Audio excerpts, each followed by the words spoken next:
Welcome back to Over a Glass or Two.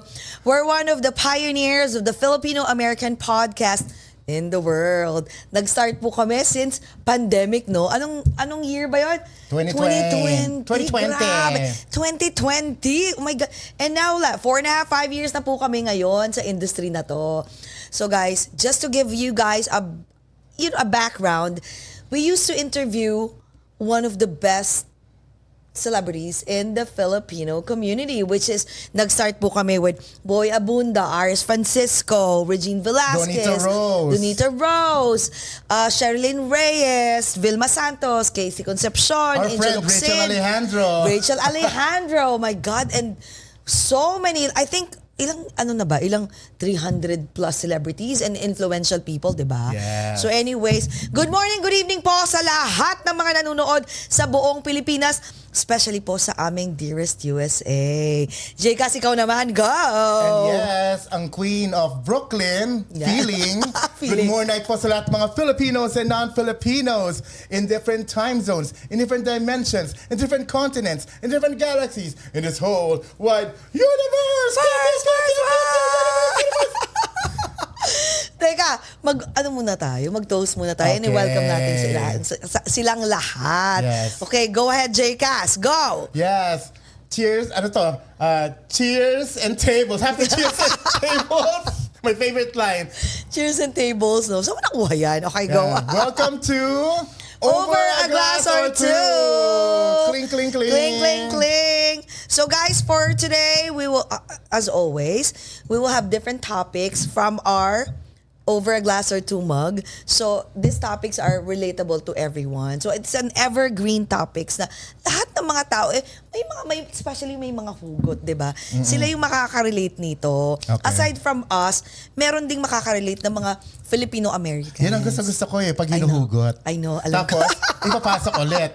I know, right? Mga hugot. Tapos hugot ulit. Pasok, in and out, in and out. Oh, by the way, I would like to say thank you sa friend kong kay Jenny. Box, ang ganda.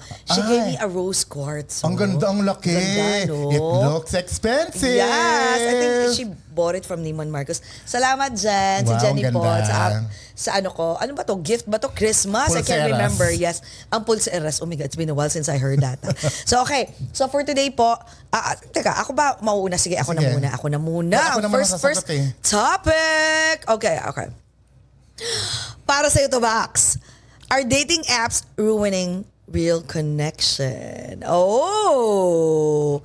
Kasi ikaw yung actually, hindi ako naka-experience ng dating app eh. Thank you for that question. It's a very nice question. And I would like to ask that question by starting with, di ba ganyan yung mga pageant nakakatawa? Yes. Okay, go ahead. Are dating apps ruining real connections? Yes. To me, it's not. I have been a patron of the dating apps. I've been using dating apps ever since time immemorial. Wow. Is it effective? In terms of kung may jowa ako, wala. I'm still single. Pero, what I can say is, to me, there's some people who doesn't like it, and there are people who likes it, and it works for them. And one of those people is me. It works for me because, obviously, I'm a gay guy with my hat. Hindi ko napansin. Hindi ba halata? Hindi halata. Kaya i-declare ko, diba? Baka kala na iba. So anyway, I don't really go to different gay bars and clubs here in the States, here in New York. There's a lot.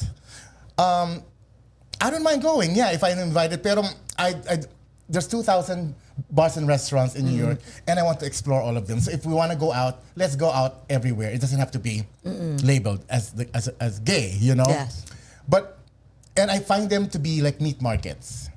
So throughout the years, so parang if I am looking for just a good time, I can go in there. I can look for a good time in bed or a good time on the dance floor. You can get it in there. But for me, if I am looking for something serious, being on the dating apps works for me kasi parang you just put in your profile, right? Mm-hmm. You put your best pictures in there. Once nag-match kayo, you guys can talk. So, sa akin, mas okay yung, mas madali sa akin makapagkilala ng ganun kaysa sa in front of. In person. In person. Kasi hindi halata, mahihain po ako. I know. Ambivert daw si Ambivert JCAS. ako. Okay, so when I'm in a party and drinking, ingay ako. Pero the next day, pagtapos na, I can't wait to go home. And 1 week, I'll be okay by myself. You know, so, mas madali sa akin na makipag-usap doon sa online. It takes away that, what do you call it, breaking of the ice in there. And mas madali sa akin na, okay, nag-click kayo, pero wag masyado matagal. Yung, ako ganun ako. Okay, You chat, hey, hello, get to know each other. But my requirement is, if there's already a connection, I would ask pertinent questions. Meron ako, hindi ko nasabihin dito. Basta, I ask 2 important questions. Get out of the way, and then I'll ask them if they are ready to text. Oo, so magkaiba pala. So may levels ako. Okay. Ako yun may levels ako. Pag okay na, if may connection kayo, pumayag siya, then you guys can exchange numbers. It's hard to give your number din kasi. So kailangan sure ka. And then once you do, you text. Ang susunod na ron is phone call. Audio. So may stages. Audio. Got it. Audio, Okay. And then, kung talagang may tuloy pa rin ang ninyo, ang connection nyo, FaceTime. Doon mo na makikita lalo kung catfish ba yung kausap mo. Kasi mamaya catfishing. ibang picture nandoon, tapos iba yung kausap mo eh. So this is how you make sure that you're not being catfished at yung totoong tao na sinasabi na siya yung kausap mo. Pag nag-FaceTime na kayo. Ganun pala yun. Oo. Okay. Pero na lang, dahil AI ngayon, ang galing na baka pati FaceTime. Oo nga di ba? Baka may mabadaya na. Di ba meron pa nga I saw it from social media, a lot of different reels and exposing that, I'm engaged with Brad Pitt. And then requesting for money. And all this time for so many years, binibigyan niya ng pera, tapos in love siya. I was really talking to Brad Pitt or Jennifer Aniston or whoever usually that person. Usually ito yung matatanda kawawa nga sila, naloloko no? Ano yan, super scam yan. Mga scamming, no? So, yung sa akin, pagka okay na kayo sa FaceTime, okay pa rin ang connection ninyo, now that's the time that you agree to meet up. Okay, got it. Ito pa nga ito Ako, I don't want to put the pressure of the word date. Ano pa nga to ayoko rin ng dinner. I think a dinner is a commitment. Okay. Kahit kape lang. Dati may cocktail, pero ngayon parang, it's not a good idea to be inebriated. Yung nakainom ka na while alam mo kasi iba Because you might end up in well, I love that. But in bed? Ito pala gusto mo kaya. Pero pag hindi, in bed, asan ako? Yung I want to get to know him, hindi ka lalasing-lasing. Clear head ka 100%. Okay, got so it. Kape, pwede kape. Mas Over mura pa. coffee. Okay. Tapos yung Dunkin' Donuts, sa tapat pa ng bahay ko, isang jutot lang. Ang tamad na. Kung sa Brooklyn din, ang dami ko nadidengoy ha. Kung kami sa Dunkin', hindi nila alam. Oh, wow. 10 steps lang ang gagawin ko from me. Ang lapit lang. Okay. So, for me, it really does work. Hindi dahil sa single ako ngayon, wala akong partner, hindi ako successful. It doesn't mean that it's because of the dating app. It's just, wala pang dumarating na for me, nabigay ni Lord. So, naniniwala ako doon. Okay, Masaya ako mag-isa. I'm alone, but I'm not lonely. But I'm still hopeful that that someone is there for Just me. keep on pushing. Parating na yun. Parating na siya. Ikaw, anong stance mo dyan, even if you're not using it? Ako naman, for a person who haven't even tried dating app, but at the same time, I have so many friends. Advocate kasi ako sa dating app. Kasi I have so many friends that I'm the one who pushed them to use dating apps. Especially, depende kasi yun sa demeanor ng tao or sa attitude or dun sa mismong personality niya. And guys, ito pala, Baksa, ang dami kong mga friends na their dating app became so successful na nagkaroon ng nagkaroon ng jowa. Yes, and kids and asawa, happy family. Yeah. But at the same time, I have friends also that up until now, nag-failed. Na for them, they kept on telling me na, Bax, I'll be honest with you, dating scene right now, especially dating apps, is like a jungle. Years and years ago, dating was so much easier compared to now. Ako naman ang take ko dito, since I haven't even tried it, laging ganit, pag tinatanong ako, so Bax, what if like, if given a chance let's say you're not married or you're not with JV, you're single, will you go on a dating app? I'm like, fuck, hell freaking no, absolutely. Because for me, it's like my pros and cons. Pros is like, okay, you don't have to, just like before, that you don't have to go to a certain party and introduce yourself and, all this 9 yards of like looking for someone na maybe we will match. At least sa dating apps, it's like, I hope like those people are honest na the profile itself, you can tell right away, oh, if this person matches with my, like with my what you're looking what for, I'm looking yeah. for. Pero at the same time, parang parang it's easier for you kasi nga nasa 2026 na tayo, right? So dating right now is not as easier compared to like years and years ago. It's harder right now. Yes. So it's just a matter of like swiping, a click, and saying hi. We are reduced to left, right swiping. So ako naman lagi kong kino-convince yung friends ko, you're single? And they're like, oh, no, I'm not. I don't like dating apps, blah, blah, blah. So I'm like, girl, please, I'll help you. So You're even the one setting up the account. help them set up their account, pick the beautiful pictures, and make sure that you're honest so you can find the right person. So yung iba, okay, tas after a couple of weeks and months, so what I would ask them, some would say, grabe ang hirap kasi madaming nag-ghost. Totoo yan. Maraming nag-ghost or yung iba, they're lying. Yeah. Their photo is not the photo that I picture because that photo was from like ages ago. Yung luma So na. nung na-meet ko sila, ako yung guy, ang tanda. Oo. Yung na-meet ko yung guy, tapos sabi niya hindi siya smoker pero nagsasmoke pala. So there's a lot of lying parts going on in the dating apps. But for me, it's like, hey, what's the worst could happen? That's the pros and that's the cons right? about it. So it's either you like it or not, but you know what? It's better to try it than not to try it at all. Don't be dumb. Don't be stupid. Exactly. Just have to be smart. You have to be alert about it because Yes. These people could be criminals. They could be catfishing you. Exactly. Not everyone in there has good intentions. Exactly. You just have to be very intuitive and make sure that you're vigilant. That's why there's some accounts, there's dating apps that are really making sure that you're legit. That you're legit. That like you have to take your picture from here, and then if you verify ka nila. Meron pa nga yung mga I remember one of a friend of mine like years and years ago. She only joins the millionaire dating app. Meron ganun. May ganon. Ang mga artist at mayaman, it's called Raya. Oh, may ganon. And you cannot get in just like that. You have to be a certain someone, a celebrity, or probably you big bucks or million. Yeah, you're high profile ka.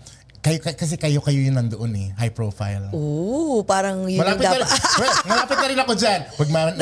Nag-manifest pa kami. Manifestation. Millions are coming. Raya, here I come. Oh, Raya. How do you spell it? I think it's Raya. Oh, Raya. Kaya Okay. doon nagtitikiman yung mga artista. Oh my God.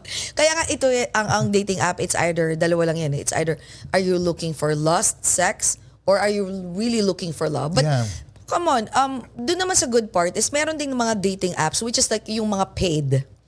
The paid dating apps, is there a guarantee? Bullshit. It's not. Because you know what? I tried yung free.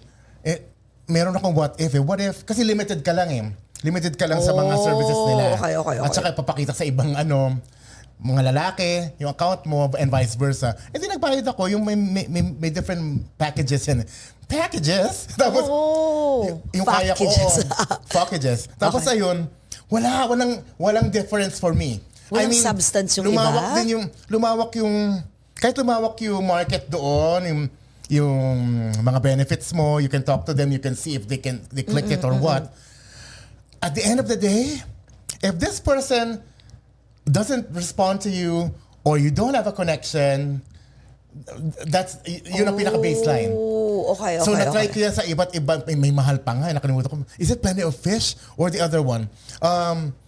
Basta okay Cupid, nagbayad din ako, walang kwenta. Ngayon na hindi na ako nagbabayad. Mas wala siyang kwenta lalo, it's just there. It's nothing. Alam mo kung saan? Saan? Oh my God. Facebook. Saan? Libreng-libre. Oh. Imagine mo yung ilan ang sakop ng Facebook. Tapos meron silang dating tab. Apps na. Okay. So lahat na nasa Facebook nandoon. Tapos kinokolate niya kung sino yung mga bading. meron din hindi bading nandoon. Okay. Parang siguro baka mabasa ng AI nila na may tendency or whatever. O baka mabasa sa phone nila. That rin sila yung parang gusto mo silang i-press na like or something gano'n. Parang version ng left or right. And then pag nag-match, kung nilike ka rin nila, doon lalabas siya sa account mo so that you can say wave to them or say hi or how's it going. That's my line actually. Oh my God. Okay. A friend told me that kasi yung mga hi, hello, how are you? So passe. So dito sa States, how's it going? Ganun na pala yun, no? Oh my. Well, you know what? I will never ever use dating apps because of course I'm happily married. But you know what? Ang point dito is to always be careful, right? Be careful, especially yung mga younger generation. Yung example na ate ko. Hindi yun mahilig sa social media at saka anong tawag doon, hindi nga siya naniniwala at mahihain din. Ako pa nag-convince sa kanya. Why don't she try? So, maybe the love of her life is there. And you know what? Ang leche, binalalaman ko lang the next, how many weeks? 5. Ang kadate? Ang kadate o 5 kausap. Mas mga panalo. Tapos ngayon, doon niya nakilala yung kanyang partner for how many years na. So see, it really depends. Ako pa nag-push ha. Merong there will always be a successful story. There will always be failure story. Just be careful. Just be careful. Yun lang. You always have to be vigilant, diba? Okay. So okay, Bax, ikaw naman ang next topic natin. Go. Ayan. Ano kaya ang next topic natin? Oh my Diyos ko, God. nagpe-pregame po kasi kami lagi. Minsan kaya, Bax, magkape na lang kaya tayo. Or tea, no? Hindi. Yeah. I think like we're more ako nung the loose. last time, parang wala lang. I think like we're more loose and it's more raw if we're drinking, no? Basta wag masyado kasi alam ko yung Capacity first mo. few episodes natin. Lasing na lasing I ka. feel like I was angry drunk. I feel like I was answering the question, galit ako. Yung parang, that's how I felt. I felt know. like. Okay, go. Okay, this is for you, Jessy. Ano naman yan? So, What? Is jealousy a red flag or proof you care? Oh gosh. Ang take ko dito is it really depends.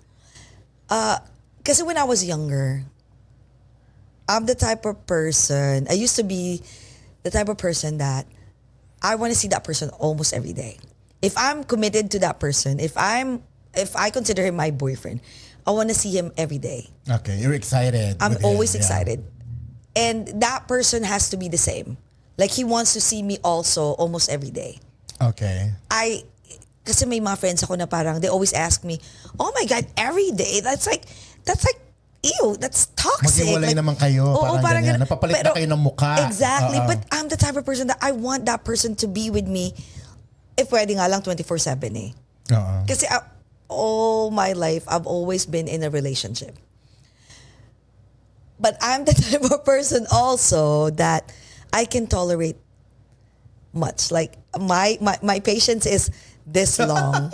So for me, being jealous, like for example, sabihin ko na lang si Derek, and my Kasi he's a jealous person. in my past relationship, I've been with not a lot, like 4 lang naman yung naging boyfriend ko.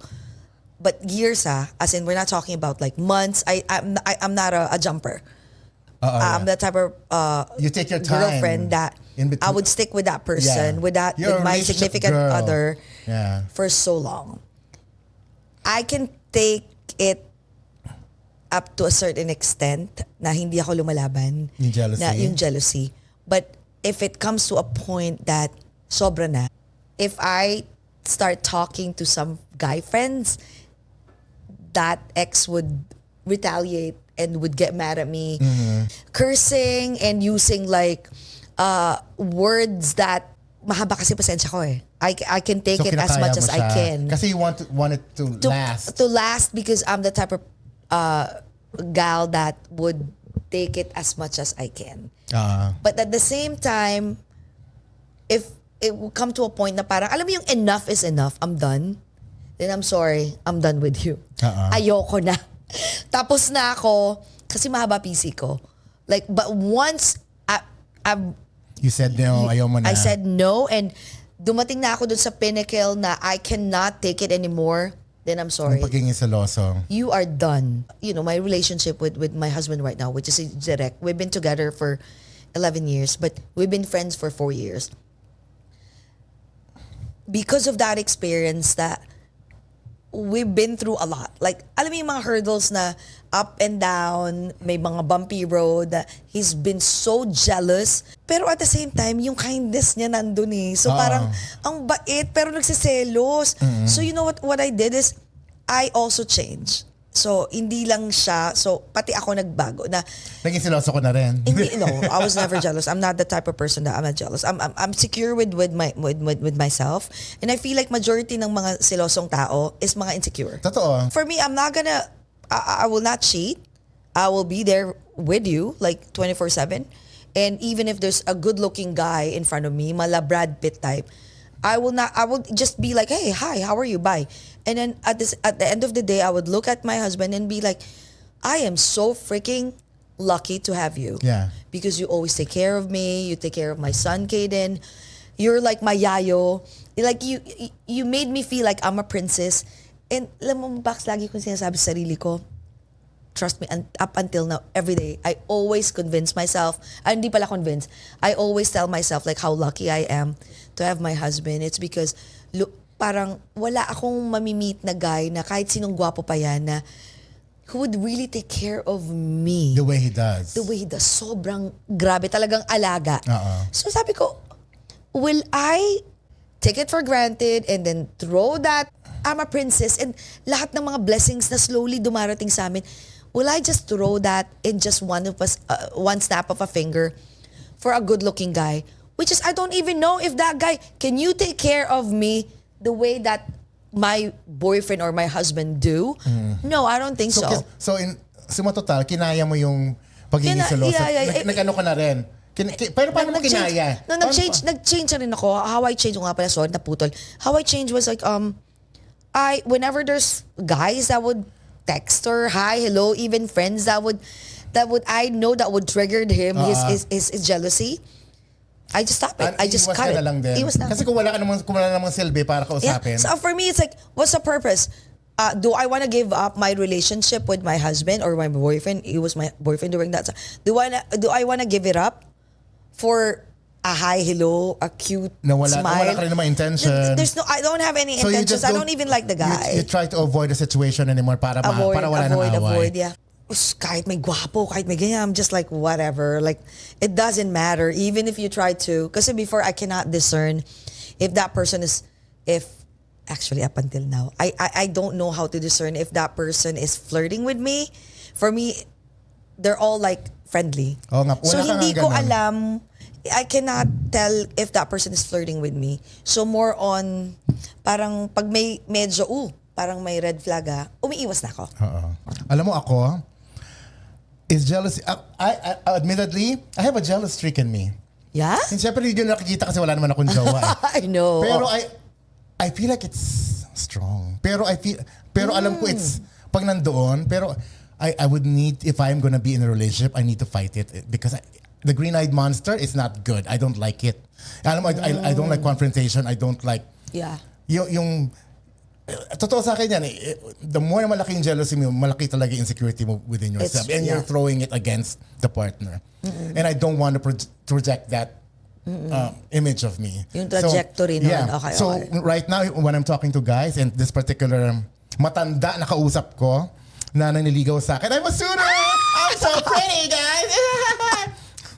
Pero sakit siya sa ulo. Alam mo, ang dami niya red flag. Okay. Alam mo, kung may red flag, the meaning niya sa dictionary, ang mukha niya nandoon. Pero kinakausap ko siya kasi baka pag na-meet ko siya in person, baka may possibility. Tsaka gusto ko makuha yung Gucci. Wait, you're meeting him tomorrow, right? It's ano pa rin. I'm gonna see. Oh. Yeah, ang gulo pa rin. But anyway, yung jello, pag naging jealous siya sa akin, like, sasabihin ba naman, siguro may kausap ka, it's to a certain extent cute.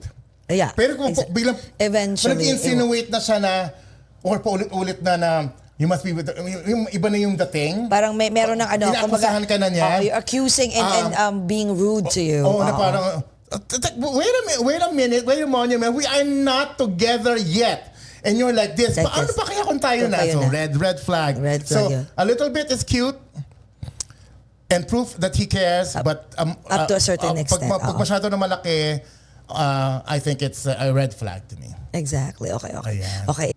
Ikaw na. Oo nga pala. Nakalimutan na. Nakalimutan na natin. Sino bumunot? Okay. Ano naman kaya itong mahiwagang tanong ay topic? Oo nga pala. Minsan nakakatuwa. Minsan may tanong, may okay. Which hurts more? Being ignored or being lied to?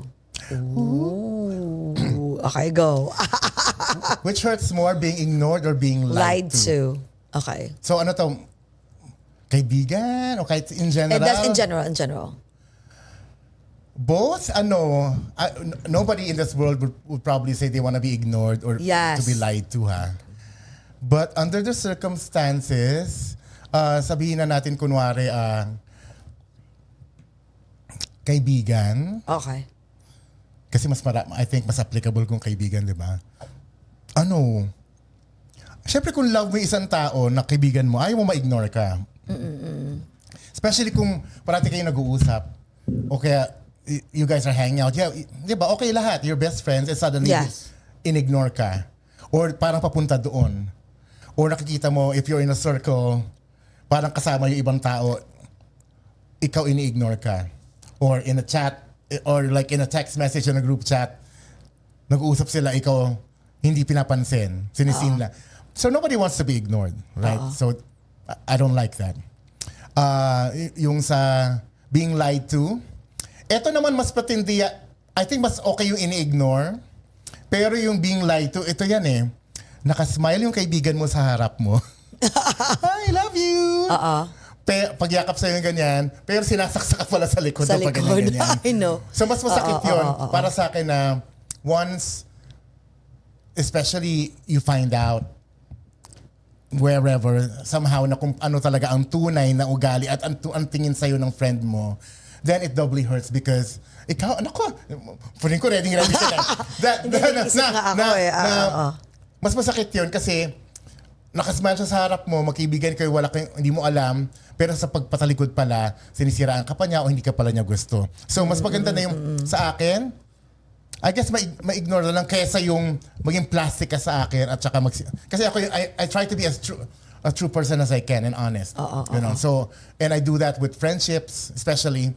So I don't want to be lied to. Exactly. It's one of my pet peeves. You know, if you're lying to me, that's already a minus point, and that would make me rethink. Hey, do I really want to be with you?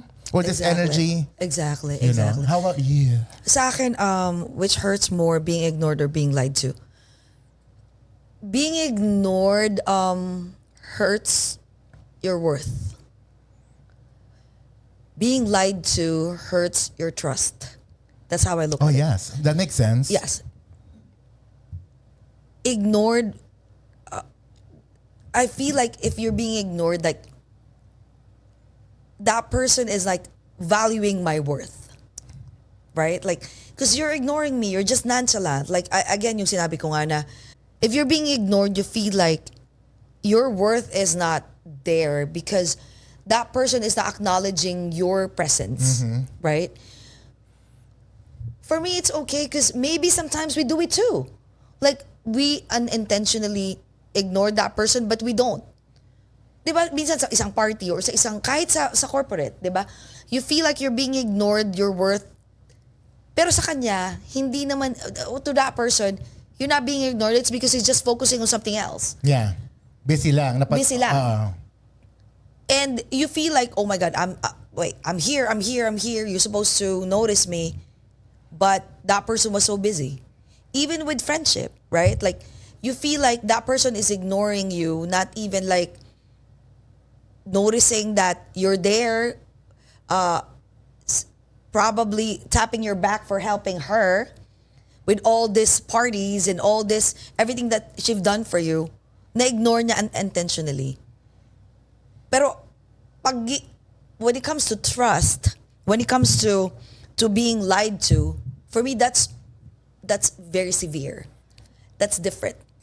Kasi, it will ruin the trust. Because if you lied to me, that means it will tarnish everything. At least ako na-ignore mo, but you can always like, make it up to me later. Make it up to me tomorrow. Yeah. But if you lied to me... It could be a misunderstanding. Yes. Yeah. But if you lied to me, that means it can ruin, tarnish everything. Even if your relationship with that person, it doesn't matter if it's a friend or a relative or a coworker. It doesn't matter.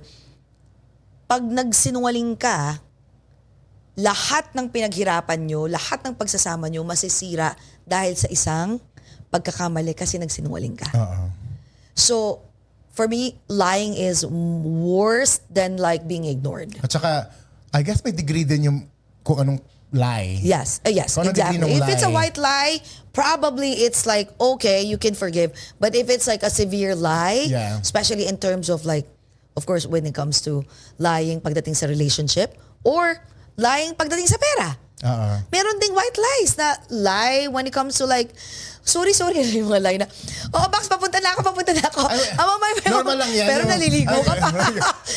I'm on my way. Diba? Exactly. I think that's kind of funny rin. Yes. Pero yung lie siguro na, ano ba yung severe lie. Misholding information and also making up stories. Kadikit yan. Kasi there's a lot of people that would lie that they don't even know that they're already, like, they don't know that they're lying anymore because for them, it became a reality. Kaya nga, minsan pag may mga sinungaling tayong friends, lagi sabihin, bakla, i-record mo lahat ng lies mo. Because you know what? By the end of the day, you know what's gonna happen? Your story will be like crooked. It will be like lies because of the lies after lies after lies after lies. Your story will be like all over the place. Yeah. I'll tell you that, oh, I went to Manhattan to watch a Broadway show. And then to the other person, oh, I went to this party to this place. And then by the end of the day, you never know. Yung mga kaibigan mo nagkukwentuhan pala parang mali ata yung sinabi niya. Di ba sabi niya nagpunta. That's why you can't keep up anymore because of too much lying. It's like lying after another. Ano nga pangalan niya? Gaga. No. I'm just saying like it's in general. It's true. It's so true. If you can keep up with your lies and then the next day iba na naman sasabihin mo. That's why for me it's better to tell the truth because the truth will always set you free. Yes. It's better to be truthful to yourself, to everyone else, so that by the end of the day, you know what? It doesn't matter if you believe me or not, but I'm always true to myself. It's hard work to lie, pero I feel like may iba kasi na talagang ano eh. It becomes a reality for them. Parang ano na nila, parang natural na lang sa kanila, ano? Parang yung truth nila, it's becoming a reality in the world. They feel like, I have friends guys, ito, may mga taong ganito na hindi lang sa it happened to me, to a lot of people that have, because you know, I'm a listener, I always listen to friends would tell me like their different sentiments about their friends or their family. Dumarating na yung point na parang yung kwento niya naging totoo na in her mind, in her freaking crazy world, in her mind, it's like naging totoo yung lies niya. So binaliktad na niya, and alam mo yan, even if it didn't happen to her, or it will happen to me, for her, yun yung reality. Ikaw ang mali. Tayo ang mali. Kahit nag-uusap yung mga... Alam mo yun, nagpunta tayo ng Germany, binaliktad ni girl, na lahat, tayo lang yung gumawa. Tapos in reality, she was the person who've done everything, all those accusations was really her. It was her wrongdoings. She did all this. Actually, for us, it was nothing. But for her, it was big deal. So when we came back to the US, she started spreading news to everyone that ginawa niya to. But in reality, she was the one who've done those horrible, it wasn't even horrible, those things that it's not even a big deal. Pero for her, that became her reality. Which is, Ano nga pangalan niya? ay wag na. Pero yun yung Ayaw sinasabi ko. mag-name drop, eh. Hindi, yun yung sinasabi ko, nangyayari yun sa lahat ng tao. That's why guys, stop lying. Tell the truth. Yeah. Because the truth will always set you free. That's it. Yan. Okay, Bax, ikaw naman. Oh my God! Ano kaya nandito? Seryoso yung mga topics natin. Sana Rachel Alejandro. Oo Sana nga. yung aming Kinontrata na natin siya eh. Oo nga eh. Kinontrata na namin. Ang saya nung Ang yun, no? na lang, yung tatahak talaga siya dito. Yeah. Tatahak ha? I love that. Bakla lumalabas yung mga sa kaibutura ng pepe ko yung mga malalalim sa gano. Tatahak. Okay. Naglalagablab lahat. Lumalawa. Kaloka ka. Okay, go Bax. Okay. Anong ating next topic? Okay, go. Okay. Is staying for the kids ever the right choice? So I guess staying together with a partner, a husband, wife, Or a is significant ever the other. right choice because you're doing it for the kids. Oof. Ako, okay. I'll be well, I experienced it. For so many years, I was in a toxic relationship, and I tried my best to hold on. Not just because of I loved the person. It was because for Caden, like Yeah, it felt your son, like yeah. my son. Like during that time, it felt like ayoko ng divorce. I don't want a divorce, and I want to hold on. And of course, andun ako dun sa kagagahan ko during that time that I want to have a happy family, that I want my son to be happy and he can call and flex to his friends that I have a mom and a dad and a healthy family. That was my notion before. Until it came to a point na I couldn't take it anymore because he was so abusive. Mm-hmm. And then eventually, I realized that it's better to be miserable by myself and be with my son than to be in a toxic relationship because I was thinking about my son anymore. I was thinking of my son because it's not a healthy environment. Yeah. Imagine mo nakikita niya na we're always bickering, we're always screaming. Jumbagan. Yes, it was hurting me. It was actually hurting me physically in front of him. So, dun ako nag-decide na it's not healthy anymore. Because it doesn't hindi lang naman nangyari sa akin to eh. It didn't just happen to me and to my son. A lot of broken families, but guess what? The kids came out good. Perfectly normal.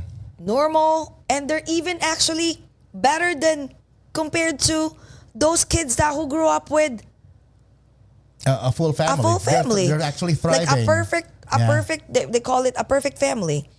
So for me, it's better to be in a relationship that's more healthier, and your kids sees that the mom and the dad are happy. There's no bickering, there's no screaming.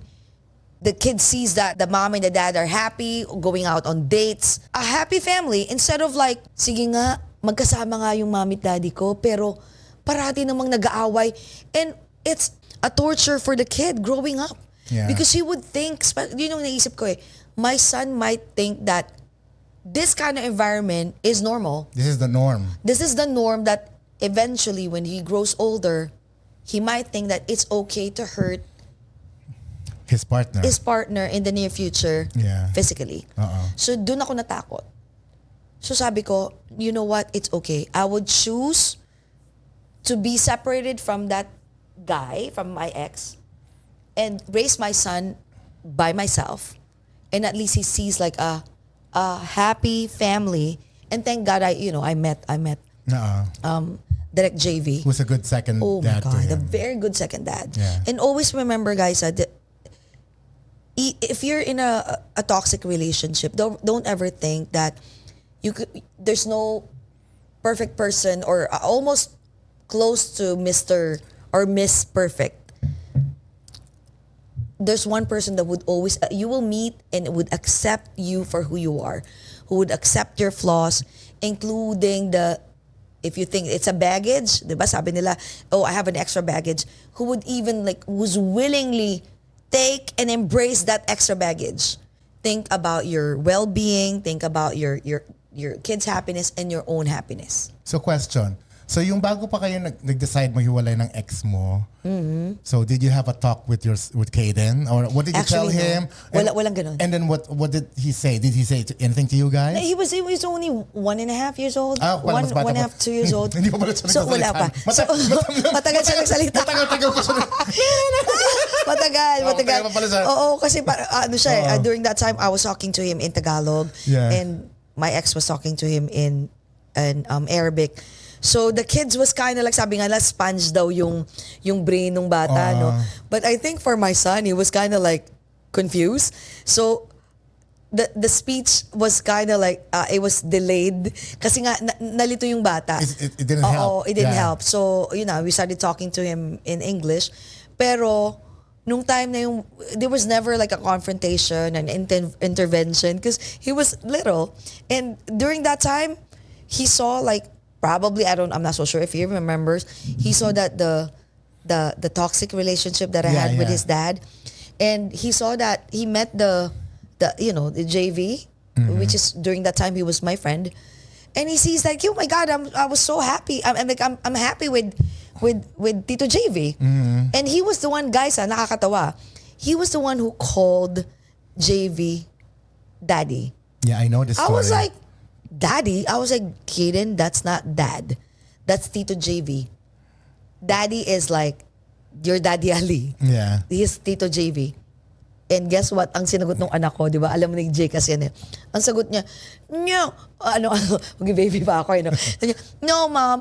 Daddy, Tito JV is my dad. It's because Daddy always take care of me. Ano yung sabi niya?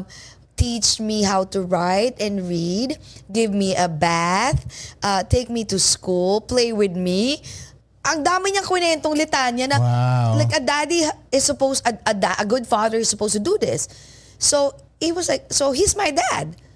I was like, oh, he got a point. But guess what? After nung gawin ako, mas anong ginawa ko? Parang ginawa ni JV Lando.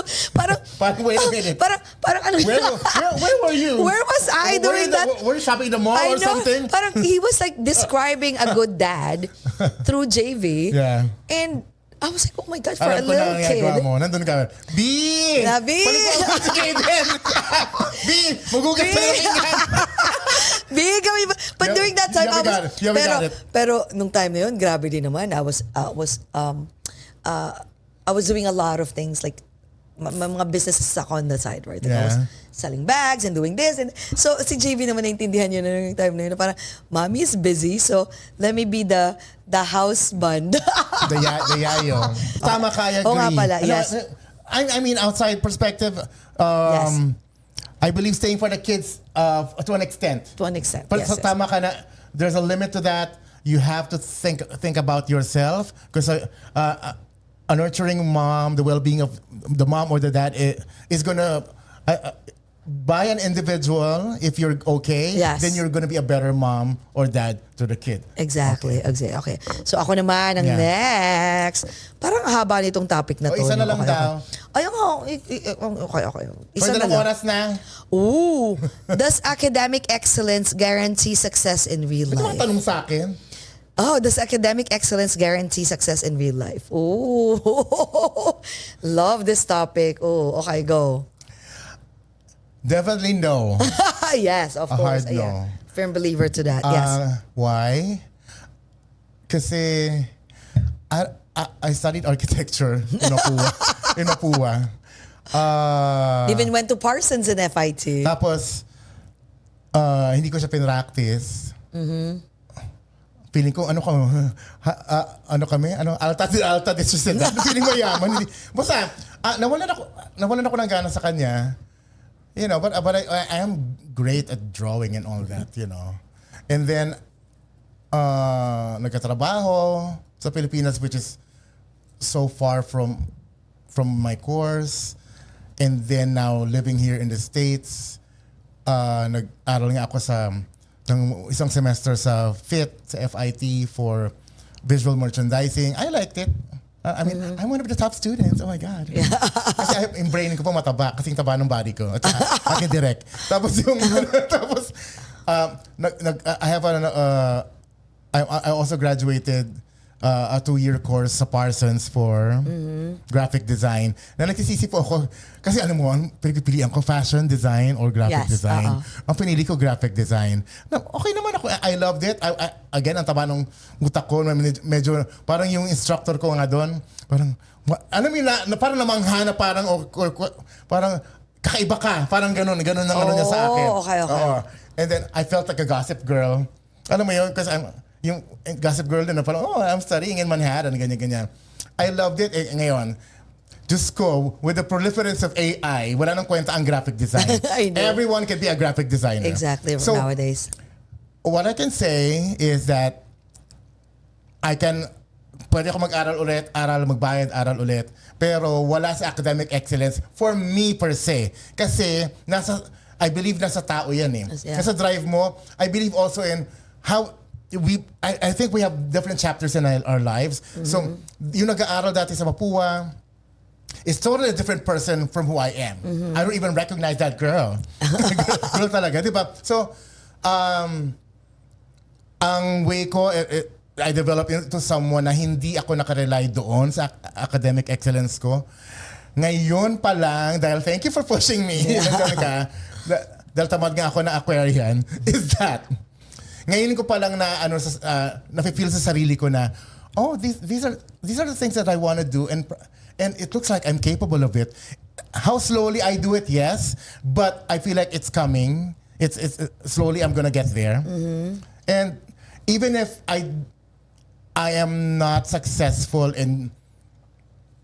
with the academic with the things that I have na pinag-aralan ko, I'm happy. I'm okay. Yeah, which is more important. That's me. That's me. Kasi may iba, naka-base ang success, binabase ng success doon sa nag-aral sila sa ganito, ito pinag-aralan nila, ang tawag doon, nag-graduate studies pa. Yes. Diba? Kasi may mga PhD on their name, putting hyphenations on name. That's the definition of success. Mine is not. Right now, if you ask me at 29 years old, is that I'm just happy. I'm just happy to be alive. Yes. And with you guys, with friends, with family, and humihinga. I thank the Lord for waking up. Nakatira ako sa New York. I'm very happy with my own apartment. Yan ang success sa akin. And now, with our coming millions, ito na naman, millions sa ating skincare company, mas lalo ako magiging masaya. Tayo magiging masaya. So, ang sagot ko is no. No, okay. Sa akin naman, does academic excellence guarantee success in real life? Let's just, let's categorize it. Academic excellence, it definitely, it builds you a good character. It builds you discipline, right? Of course. Correct. Yung papasok-pasok. It builds you, give you an idea of how you want to become in real life in the near future. It gives you an idea of all of this, like lahat ng mga magagandang nangyayari sa mundo during the time that you're studying. It gives you an idea of how to ace the exam. Di ba? Usually, kasi binibase nila ang excellence if you get a straight A's, right? 100. Gives you a good networking. It's because of the friends that you meet. It builds your confidence. Yeah, you're right. Because of you feel like ang galing ko kasi I excel in school. It's an accomplishment. Yes, it gives you accomplishment of the grades that you acquire during the time that you're studying. It gives you a confidence that, wow, I studied in an Ivy League school. Pero hanggang dun lang po yun. Because the reality is, will kick in after you graduate. The real life. The real life will kick The in real after test graduate. starts. Because sabi ng daddy ko when I was younger, I remember, because I was never good in school. I'll be honest. I feel like I can be better if I focus and probably push myself to become better in school. But I didn't choose that path. Ang ginawa ko nun was more on like, okay, papasa ako dyan. Okay na ako pumasa. But guess what? Maabilidad ako. But my dad always tells me, anak, don't worry about it. Yan sinasabi niya sa mga cousins ko, sa mga relatives ko. Si Jessy, okay lang yan. Chill lang yan ngayon. Kasi nagne-network lang yan. Imagine na, during that time, college days, like, my dad tolerated my party girl stage. My party girl saga. He always tells people that by the end of college, I know that girl will thrive. Because when I was younger, I've always been a person that maabilidad ako and I always make sure that I know what I want. And goddamn, I'll make sure that I'll get it no matter what happened. By hook or by crook, I'm gonna be there. Sabi ng dad ko nun, hayaan mo na, sa future, ikaw yung nasa front, sila yung nasa likod. So yung mga classmates mo na valedictorian, salutatorian, there's no guarantee that they're gonna be good in life in the near future. Galingan mo pagkatapos mong graduate because that's reality will kick in. Doon mag-uumpisa ang race. Anong tawag doon sa anong Tagalog sa race? Paligsahan. Sa paligsahan. Karera pala. Karera ng buhay. Karera ng Karera buhay. ng kabayo. Yun ang sabi ng daddy ko. Doon mag-uumpisa ang karera ng buhay. And I was like, I think he was right. Kasi I've seen a lot of my friends and people that I know from different industry, different walks of life. Ang dami kong naging kaibigan and kakilala na they were thriving and they were like, sobrang taas nila nung time na yun. Ayaw pa nga magpakopya. Ayaw magpakopya. They're like, oh my God, sobrang ang taas nila. Sobrang, the grades are like A+. But you know what's so funny? Ang buhay talaga natin parang gulong. After so many years, pagka-graduate, nagulat ako. I'm sorry guys hindi naman sa nang mamaliit.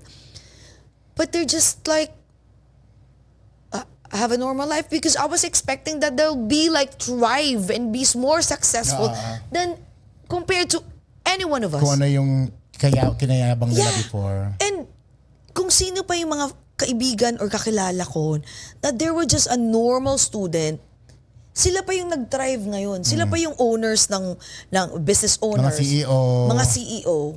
Because you know what, ito, ang na-notice ko is there's a huge difference between those kids that were like, not forced, or probably they were like,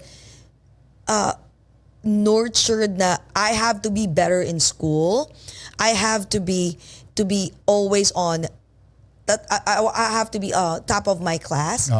So may pressure. For them, it's like a pressure. Like, I have to be better. Otherwise, I will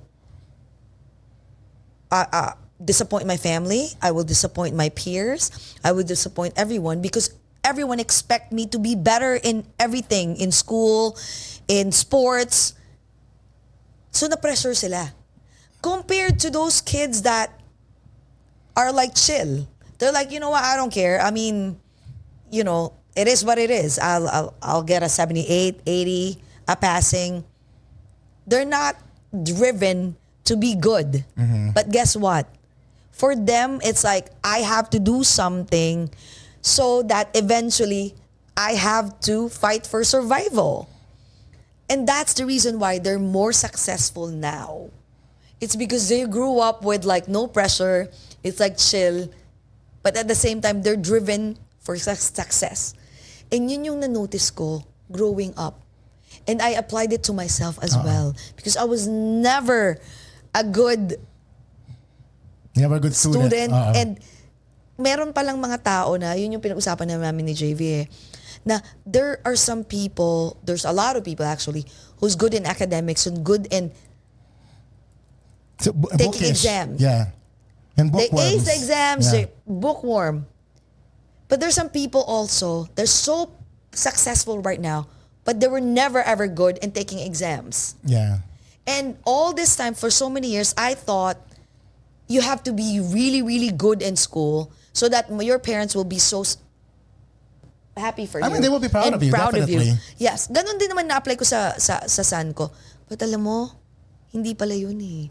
Kasi ang dami kong friends ngayon, ang dami kong kakilala na I push them na, my God, graduate ng mga engineering, graduate ng mga, ano pa ba yung mga, my God, naglabas ng pera ang parents nila para maging magaling na doktor. Pero yung ngayon, hindi nila pinapractice. I feel like Nasa parang tao ikaw, talaga yun. nasa tao yun, pagdating ng certain age mo at panahon, nag-mature ka na, parang ikaw, Jessy Daing is ambitious. You have to be ambitious. And you're driven at saka maabilidad ka. Yeah. Yun lang yun You know? Kailangan mong maging maabilidad. Katatanungin ka, gusto mo bang maging maging matalino or mas maabilidad? I'll take the mas maabilidad. Parang ang nangyari, yung pinag-aralan, parang tools lang eh. Yes. Tools. What are you gonna do with these? Yes, These exactly. tools and stepping stones in real life. Exactly. So is it like the school teaches us to be good in academics and taking exams, or does it help you and prepare you to become a better person, a better entrepreneur in the near future? So yun yung tanong doon. Kasi ako, depende talaga yun. Kasi guys, ang dami kong namita. Ako pa yung nagpo-push. Oo nga. Sayang bilis na sabi direct. Sayang lang yung abilidad mo nung bata ka na nag-aral ka, naghirap ka para ma-ace yung mga exams. Guys, practice it. Be a good maging maabilidad at saka ang tawag nila doon, street smart. You have to be street smart. It has to be it has to be balanced. You have to balance At saka, everything. What I'm learning from you is dapat may ambition ka. Dapat may ambition ka. Kasi pag wala kang ambisyon, at lalo na dapat hindi ka content. Ako, actually may mga arguments akong naka-encounter a couple of weeks and months ago. Dapat daw maging kontento. You know what I always say? No, you can never ever be content. You know why? Because if you're content with your life right now, you will never ever thrive and make sure you will never ever dream more. Bigger. Dream bigger, because if you're content, you're okay with what you are right now, which is, there's nothing wrong with that. But if you're the type of person that you're a dreamer and you want a lot of things in life, the finest things in life, then you can never ever be content. Kasi kailangan fighter ka. You have to make sure that you will do anything and everything para ma-achieve mo yung goal mo. Sa mga batang, I mean, those kids are listening right now, pick the right friends, the right people that you'll hang out with, the right people that you look up to. Make sure that they can impart a lot of knowledge and give you more ideas how to become a better person and be more, because you can be better. You cannot be content, because if you hang out with those kids, it doesn't matter if it's same age or mas older than you. It doesn't matter. But make sure that you hang out with those people who can lift you up, not pull you down. Basically, hindi lahat. It's not basis. Academic, Exactly. It doesn't determine the success and happiness in life. It has to be Yes. balance between academics and being street smart. They have to be balanced. Yun. Ayan. Oh my Ako. God!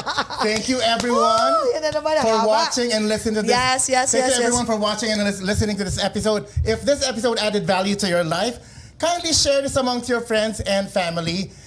From our YouTube page and our Over a Glass or Two Facebook page. And also don't forget to follow us on our social medias in Facebook, YouTube, TikTok, and Instagram. And also, if you just want to listen to us in your road trips, pwede may audio rin po kami. Yes. You can listen to us in Spotify, Apple Podcasts, and all your favorite podcast platforms. And of course, don't forget guys, kung meron naman kayo hinaing sa buhay, malungkot kayo, kailangan nyo ng advice, kahit ano pa man. Kung gusto nyo akong makialam, just write us anytime po sa aming email address, which is oagot.us.com, ogot.us.com. Yes! Alright. Oh my God. Okay, go. And for that, we'll just end the show with amidst the challenges of life, let's still find ways to be happy. Let's all talk about it over a glass or two. Bye!